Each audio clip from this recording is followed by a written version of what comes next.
back at the boat, these are the new sink drains. The next piece was this door to the bathroom here.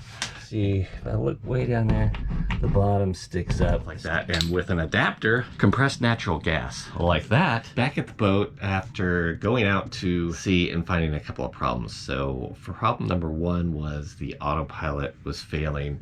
Problem with the autopilot is that, so the clutch and the belt and all that are kind of wearing out a little bit. So anyways, when it slips, the compass heading would then not be true. And every time it would slip, it would do a little bit more. So it would think instead of going at, say, 230 degrees, all of a sudden you'd be headed, you know, at 180, 150, 120, 110. And all of a sudden, I mean, basically start doing circles if, you know, it won't hold the course. That was the whole problem. I tried adjusting the clutch, but even adjusting the clutch so much that it's hard to turn the wheel, it would still slip the autopilot. And so I could rebuild it. It's an older unit, or I could buy a new one. So I got a fairly good deal on the new one. I couldn't go buy one that's a good offshore one because I just can't afford it. It was going to be over $4,000 to buy the autopilot that goes below decks. Then I have to modify and build a whole structure underneath the deck so that it would have a place to mount. There's no place to mount it on a Catalina 34.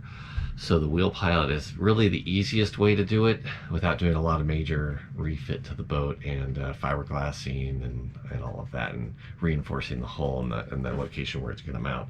So new wheel pilot is what I decided to do. They're like $1,700-1,800, and it's a newer version, so it integrates with my my nav station and all of that, so it can follow the course that I set in there. A little bit better integration, a newer unit, all new parts, and I can salvage all the old parts from the old one in case I have to replace something like the motor, which still works. So I'll keep those parts. So I'm waiting for that to come in, and then we'll install that. The next thing we found, and take a look at this sink. So you're gonna notice there's a little bit of a hole right down there. And put my hand down there. Yes, indeedy. So it basically right around the edge here, the old drain, like that one, corroded, and when I turned it, it just broke right out. Now, why was I doing that? Well, let's look down in here, and these are the fittings, and the fittings are so small. Actually, most of the fittings are out of here. Let's see if I can find it. Oh, it's back in here. It's actually this one, that one, so it comes down, goes to a L fitting, and then connected to a T fitting from this L fitting from that sink, then to this T fitting, down to another fitting right down here, and finally down, I don't know if we're gonna even be able to see it. No, you won't be able to see it because it's too far down in there. So there's another L fitting there. The problem is that the sink wouldn't drain very much, so I was trying to find out why it wouldn't drain, and it was kind of those fittings. So I'm like, well, let's pull those out. I can get larger ones, and as soon as I turned it, it fell off right there. So we've got new fittings, and see if I can get a 1 inch instead of a 1/2 inch fitting, so it'll drain a lot faster. Of course, if the through hole fails and the thing comes off, it'll sink the boat a lot faster too. Different story. All right, number one, these are the new sink drains, and that's a 1 inch fitting, just a little bit bigger, and then I need to make sure that this fits the sink, so that's what I'm gonna do next. All right, I got all my sink parts. So here's the old one from that side. You can see it goes down to a pretty small little orifice there. Then I pulled the part out of the through hole. Thank God that's not leaking. I replaced both of the sink faucet drains, and then underneath, let's see if we can see this a little bit better. You can see this is the hose now, and this was the hose prior. Let's see about, this is like 1/2 inch on the inside, 3/4 on the outside. This is 1 inch, and so a lot better draining. I ended up trying to put in a Y, but I couldn't, so I ended up having this sink, which is the main sink, comes direct, has a direct line down with a 1 inch T, This one connects secondary sink over to the T and down. There is a vent here and goes down to the through hole, which I replaced the through hole in here with a 1-inch size adapter instead of the I think it was a 3/4. All right, one thing we should do is test those. We're back at the boat, different day, but we're going to test the sinks to make sure that they are. So I'm fill them up a little bit with water, and then come in here and I want to check. I'm not sure how well you can see this, but I'm going to check these, make sure there's no dampness. And actually, I can feel a little bit of dampness on this one right here at the collar, just a tiny bit. What about this one? No, not hand.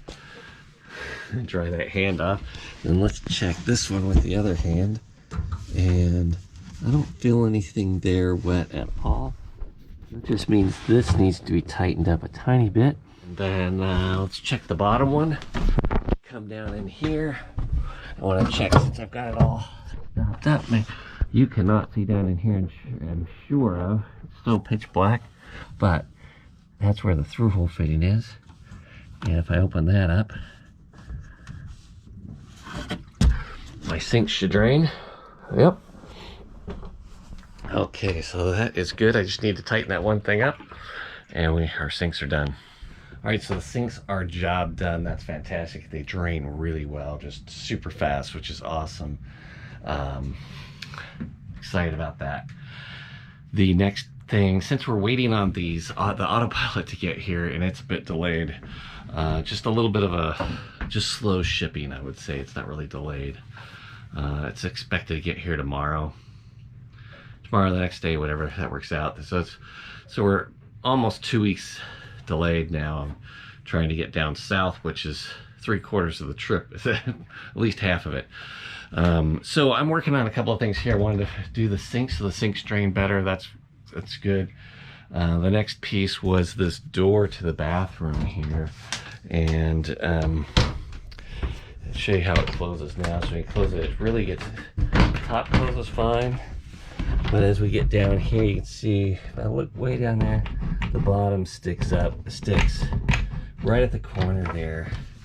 And I had pulled a little bit of material off of the door frame here and a tiny bit off of the door frame there, but I didn't have the right tools to do that properly.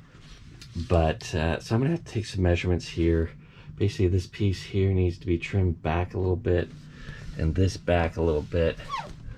Take a look at the door frame, and then I also need to take a look at the mount over on this side and see if that's coming away a little bit, and then make some adjustments. And then I'm gonna re-varnish the corners there to make it right once I get it closing right. So that's sort of the next job to do. All right, so here's what I've been taking a look at, is where the door shuts. And it looks like this part of the door here is closer, in a sense, pushed this way when it's out here.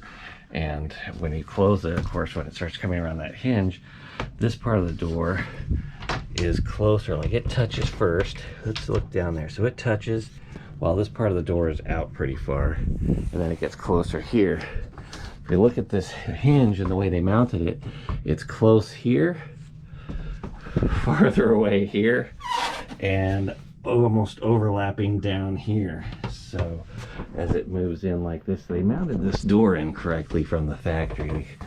I would have to pull this off, fill all these holes, and then try and straighten it out, and the door would probably fit in a lot closer.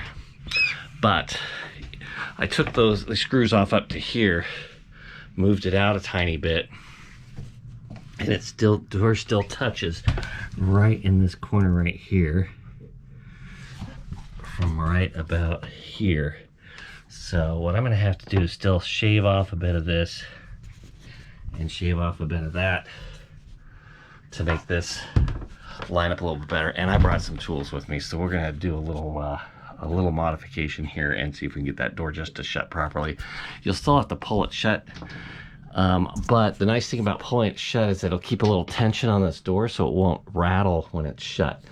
And so that's a pretty good idea.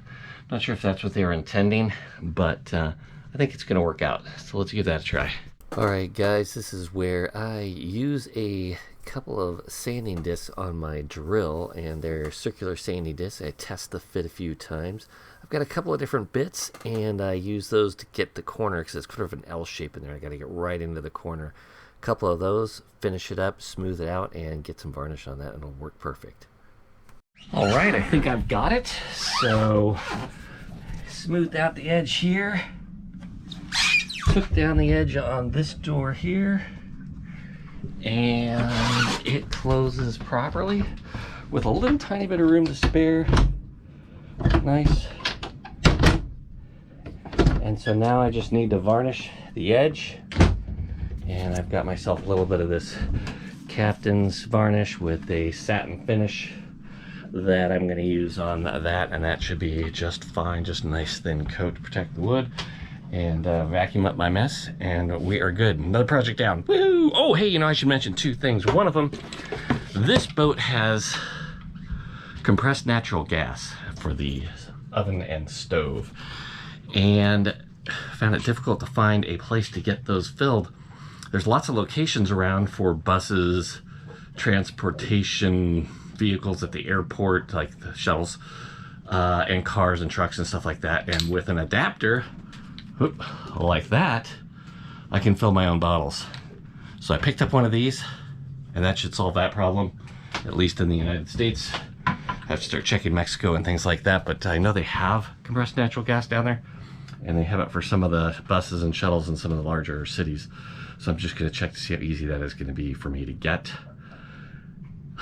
Let's see what else is next. Ooh, and then I had a line cutter for the prop shaft installed, and I had Fast Bottoms, my hull cleaning service, do that. So I'm going to show you a video of that right here. This is not a sponsored video or anything, but you know, it was really cool. They provide a little video with it, just of what it looked like when it's on, and that was super cool.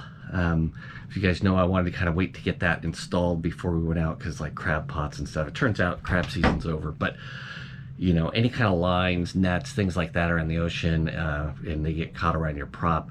That means diving in and getting that out of there. Sometimes even kelp is pretty bad, but with the line cutter on there, it's going to cut the kelp no problem. Nets and stuff, hopefully, in the past at least, I haven't had issues.